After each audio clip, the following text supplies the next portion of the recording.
Alright, this is my third video for today. If you think I don't have a life because I'm doing three videos in the span of an hour, I have basically two videos for you. One, there's 24 hours in a day, so yeah, I'm not doing 3 hours per hour in 24 hours. And also, if you also think I don't have a life, then screw you. Okay. Okay, to get the hatred out, I decided to just do this one, my views on the indies. These counts as everything, and also why people bothered to join the indies if they can just try and sign up with the two ones with TV deals. Okay.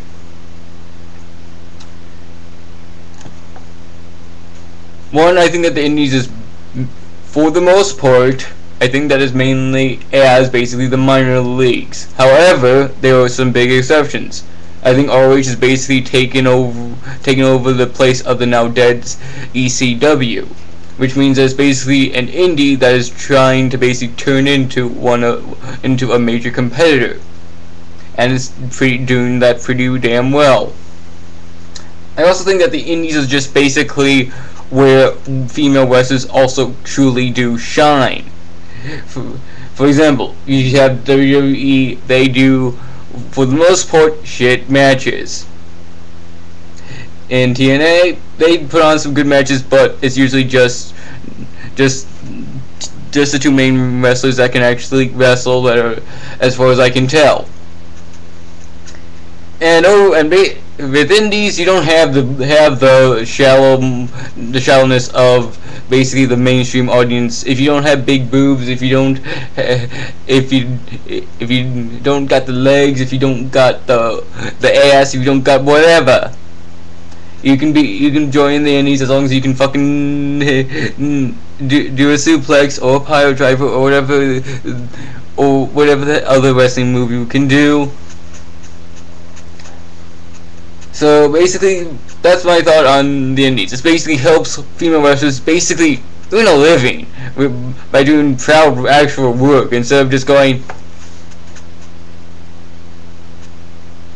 all the time on TV. The indies also are somewhat kind of like the old folks' home for retired wrestlers. For example, if you should talk about a lot of retired wrestlers, they're not really retired, they're just really touring the indies. For example, I think Kevin Sullivan is still wrestling in the indies, mainly in Florida, I think. That's the main one I can think of right now. But I'm positive there's more out there.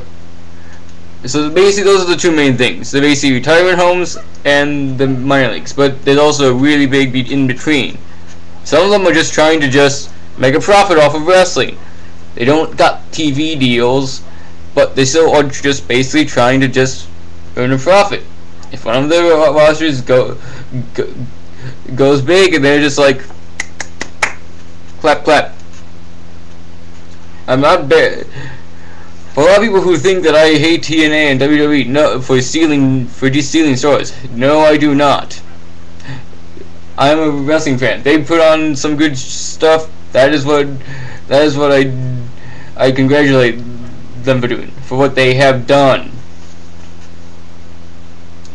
In fact, if TNA actually used the ROH talent, I would not have as much distaste for TNA as I have now. They basically were basically nice to the ROH talent, that would make sense, because they have great talent, just not used properly. That's our main hatred for it. It's not that we are ROH bots or whatever.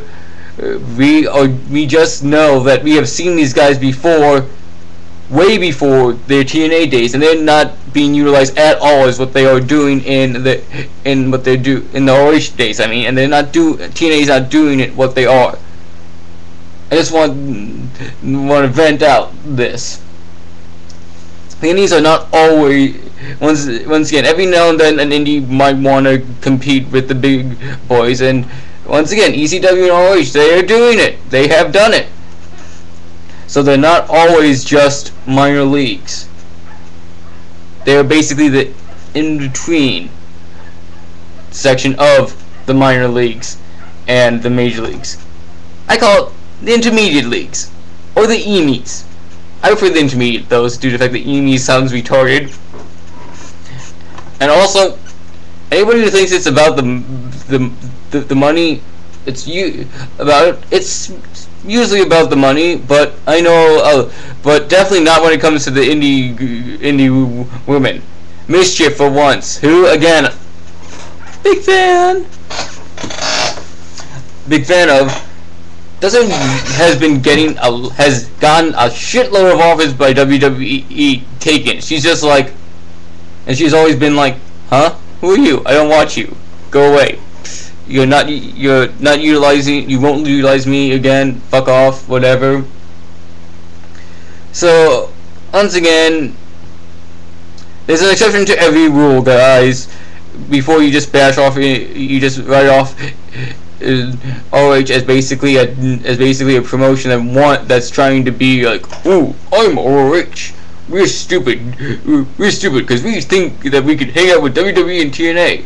They're not really all trying to. They're just trying to just make a profit. They're just trying to be like ECW. They're trying to make a niche in the wrestling world. And so guess what? They just so happen to be an indie. So what? That doesn't mean they suck. It doesn't mean that they're just basically the minor leagues. It just means that they're just trying to make a profit, and they're doing a pretty damn good job. A hell of a lot better than TNA, but that's another. But again, that's besides the point. Anyway, again, if you think I have no life because I made 3 movies in the span of an hour, fuck you. You guys obviously think that there's only 1 hour in a day, so. Screw you. Screw you. Anyway, if you like this video and you think it was informative, however, subscribe, leave comments. I'm open to suggestions also. I'm open to suggestions. I'm open. Anyway, those are just my thoughts on the indies overall, and I'm just saying that. Again, there's an exception to every rule, and just so happens Ring of Honor is the exception to the rule that indies are just minor leagues. I'm out. Peace.